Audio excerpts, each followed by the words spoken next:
تخيلوا معايا انه الراجل اللي كيصاوب اسرع طوموبيله في العالم، انتم شوفوا معايا، راكب غير في غولف 5 مات ريماك. مؤسس مات ريماك مؤسس شركه ريماك اوتوموبيل ديال الطوموبيلات الكهربائيه الخارقه، بان في واحد الفيديو راكب على غولف ار 32 ديالو كيهضر عليها. هاد الطوموبيله معروفه، والصوت ديال الموتور في ار 6 ايقوني بزاف. وزيدك هذه ماشي الطوموبيله البنزين الوحيده اللي عند ريماك، عنده حتى بي ام دبليو ام 5 او 39 كيستعملها في المشاوير ديال الضيعه والحاجات اليوميه. اللي زوين في هذا الراجل هو انه كيعشق الطوموبيلات، بصح باغي يستعمل التكنولوجيا والكهرباء باش يدير شي حاجه واعره للناس اللي مهووسين بالطوموبيلات، ماشي باش يقتل المتعه.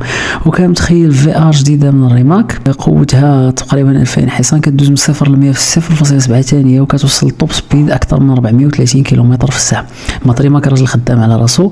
بدات القصه ديالو في 2007 تقريبا من واحد الكراج صغير كيحاول يحول بي ام دبليو او 13 ديالو لطوموبيله كهربائيه مكمل.